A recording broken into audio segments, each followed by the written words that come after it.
ازيكم عاملين ايه؟ يا رب تكونوا كويسين. يلا بقى بينا دلوقتي هنجهز عشان العيد زي ما بيقولوا بقى ايه، هنظبط نفسنا تنظيف بشرة بقى من كل حاجة. اول حاجة كده هنلم شعرنا، فسامحونا على المنظر ده. تمام اوكي، نلم شعرنا على قد ما نقدر. اول حاجة طبعا هنعملها هننضف وشنا من اي حاجة تكون عليه، مفيش حاجة خالص.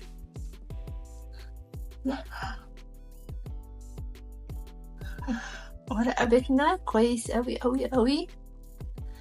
شفتوا القطنة ما بتكدبش، انا كنت حاطه حاجات الحواجب بس هحطها بعد ما اخلص عشان بحب حواجبي تكون مرسومه كويس قوي. طبعا انا ماء ميسيلر مالكوش دعوه، دي الناس الوحشين، فدي ماء ميسيلر بالزيت. وما بحب انضف وشي بفلامي بعمل بقى كده.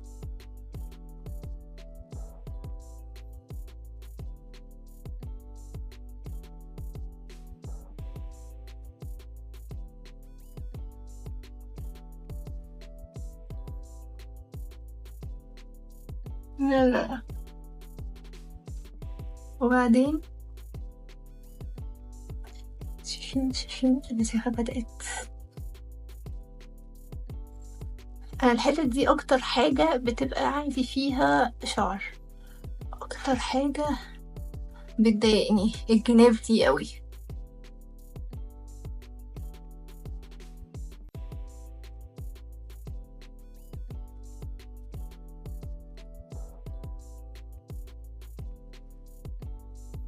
انا دي تقريبا بستعملها مرتين وارميها، ما بقعدهاش كتير خالص. طبعا لما تيجي تعملي هنا تعملي شعرك اوعي تعملي الحته دي خالص، الحته دي بتزرق بعد كده او بتخضر زي ما بيقولوا، في ناس عندها بتزرق او بتخضر، هنا بتخضر. فما تعمليش هنا وهنا شعرك، خلي تعملي بالفتله زي ما انت عايزه، بس انا بعمل عندي الجناب هنا، يعني انا بعمل هنا بس، ما بعملش اي حاجه. والحواجب مثلا بنضف الحتة الفاضية، ما بجيش عند الحاجب نفسه خالص، بحب الحاجب يبقى ايه، هو انا اساسا الحاجب عندي قصير، فبنضف الحتت اللي فاضية دي خالص، ما بجيش عند فوق خالص.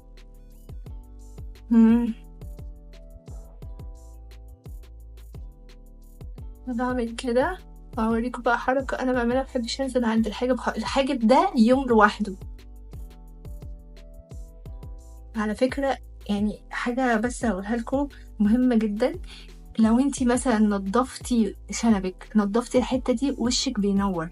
فأهم حاجة لازم تشيلي شعر وشك بجد، لما بتشيلي شعر وشك بيفتح درجة أو درجتين، لأن الشعر بيغمق فعلا. الشعر مهما كان أصفر، شعر وبري، شكله ايه، بيغمق البشرة. وبجد بجد لما بتنضفي بشرتك كده بتحسي. فبشرتي أول حاجة عملناها، أنا مبحبش أعمل خالص الحتة بتاعت الأنف عندي دي خالص، كده تمام جدا. بدأت كده أنضف وشي تمام، نبتدي أروح بس أغسل وشي وابتدي أحط الماسك الأولين. هنيجي بقى أول حاجة ماسك التفتيح من بوبان. أول حاجة أنا بحب احطها على وشي هو ماسك التفتيح، علشان قد ايه بيرطب البشره كويس قوي قوي قوي. انا بحب بقى الفرشه الجديده اللي لسه عرضتها في الفيديو اللي فات، بنعمل بقى طبقه خفيفه جدا كده. فالفرشه السيليكون دي اكتر حاجه بتوزع كويس قوي، وبجد بتنضف جدا جدا، احسن من الفرشه التانية. الفرشه التانية بتقعد تعذبك بقى، بتنشف، وبقعد اغسلها كتير قوي قوي. ده لو في اي زيادات بصوا بتتشيل على طول. انا عاجبني اوي الموضوع بتاع الفرشة السيليكون ده.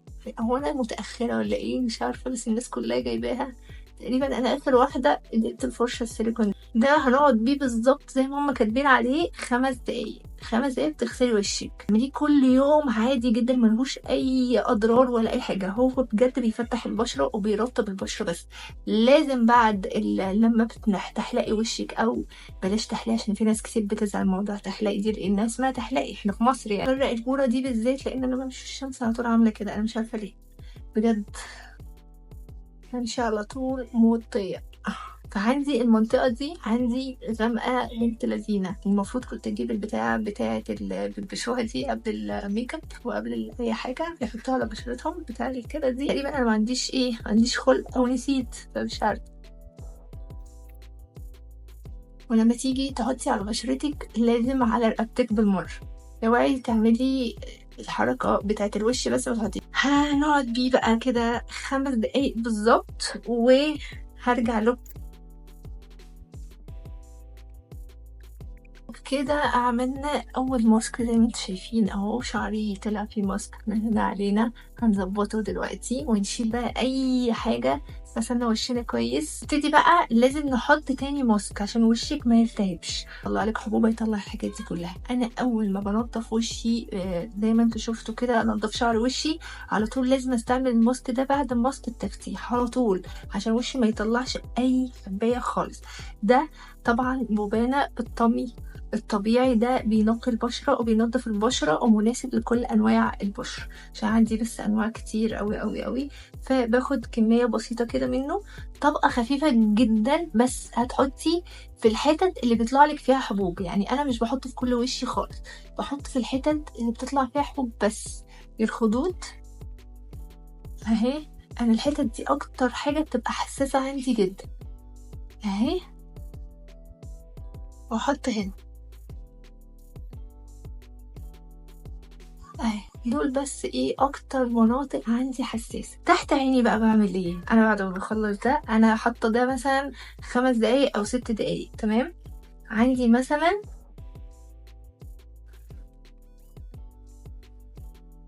ده ماسك كده زي جيلي بيتحط تحت العين، اللي هو ده، تمام.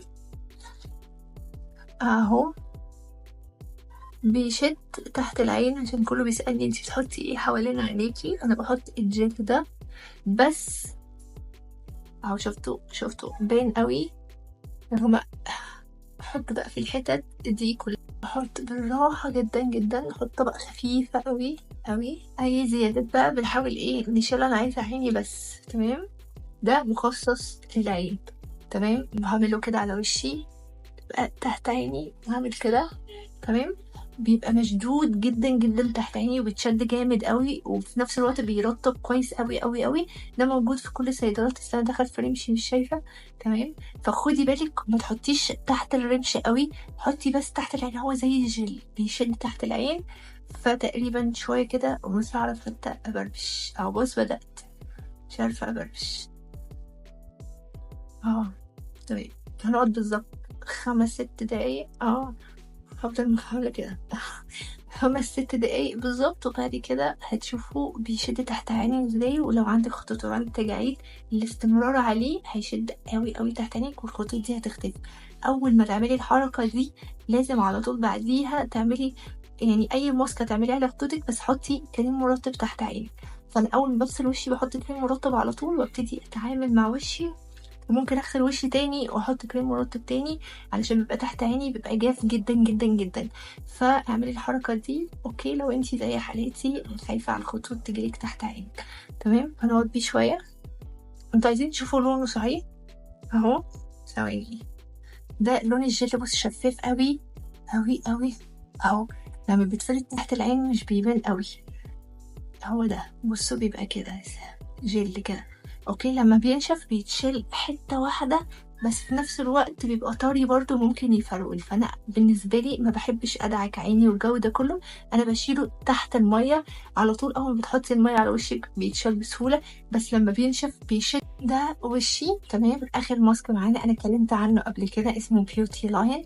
ده حلو جدا، ده سعره 27 جنيه. ده بتحطيه يا نهار ابيض، انا غرقت الدنيا. هستعمله الاول بس كده، علشان ايه؟ هو اساسا ما بيصدق يعني، هو لونه شفاف جدا، بينضف جدا جدا البشرة. تحط طبقة خفيفة قوي على الحتت اللي انت شايفاها لازم تتشال.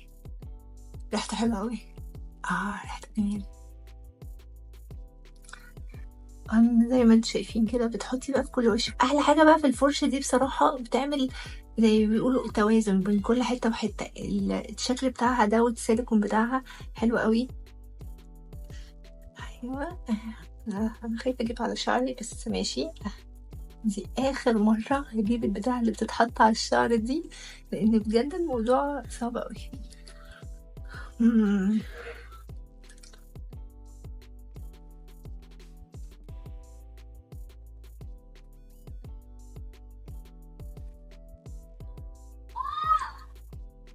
ما تسيبيش بقى تحت عينك، زي ما قلت لكم انا غسلت وشي وحطيت كريم مرطب تحت عيني، علشان الجل اللي انا حطيته تحت عيني ده لازم بعدين كريم مرطب، لانه بيشد تحت العين جدا، فلازم ترطبي تحت عينك كويس قوي.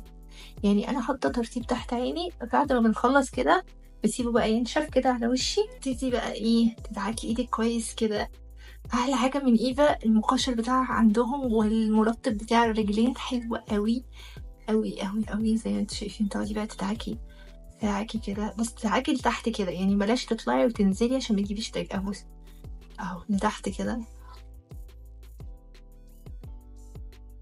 العقل بقى، وتدعكي كل حاجه اللي هي بتحمر فجأة والله. حلو قوي حلو قوي. بتاع ما تحطط على وشي بدأ وشي يشد، فحاسة بيه اهو شد جامد قوي. على فكرة انا معرفش هو فيه زي الزيت كده حلو قوي، بحط بيه كده شوية صغننة كده. بحب طبقة الزيت اللي عاملينها فيه دي، بترطب الجلد كويس قوي قوي.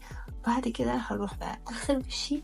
طبعا ده بيتشال كده اوكي، فهنسيبه لغاية ما ينشف خالص. وبعد كده هنوريكم الشكل النهائي وانا بشيله بالظبط عامل ازاي. صورت وانا بشيله، الكاميرا وصلت. الله هنزل عليه ستوري وانا بعمل وشي لوحده ان شاء الله الاسبوع ده باذن الله، بعد يومين 3 كده، عشان مينفعش نعمل وشنا على طول. بحب جدا جدا بعد ما بخلص وشي كده واظبط نفسي، احب احط اعمل يعني حواجبي. اوكي انا بحب الموضوع ده قوي. تمام هوريكم بقى انا بعمل حواجبي بايه.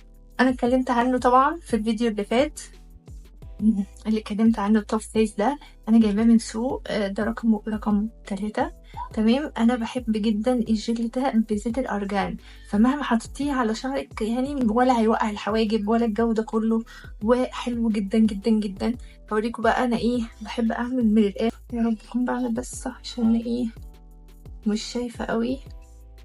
بحب بس املأ الفراغ بتاع الحواجب. تمام طبعا انا بعتذر جدا وانا جايه اشيل الماسك من على وشي والجو ده كله. طبعا الكاميرا فصلت، كل ده كنت فاكراها بتصور، انا عندي حاجه ببص عليها والكاميرا في الناحيه تانية، فانا عيني كانت شايفاني طول الوقت اللي انا بشيل الماسك وبعمل. في الاخر طلعت الكاميرا طلعت فاصله. فان شاء الله هعمل لكم في ريلز كده، هنزله هنا على اليوتيوب او انستجرام وفيسبوك او سناب شات. جميل خطير خطير خطير. طبعا بتاع الحواجب التوب فيس ده فظيع، انا حاطاه شكله طبيعي جدا. والروج بتاع شيجلام ده شكله على الطبيعة. بشوفكم بقى على خير الفيديو الجاي. ما تنسيش تعملي لايك للفيديو، اشتراك في القناة، فعلي الجرس عشان يوصلكوا اي فيديو جديد. انا مين؟ انا ياسمين، وهستناكي الفيديو الجاي. باي باي.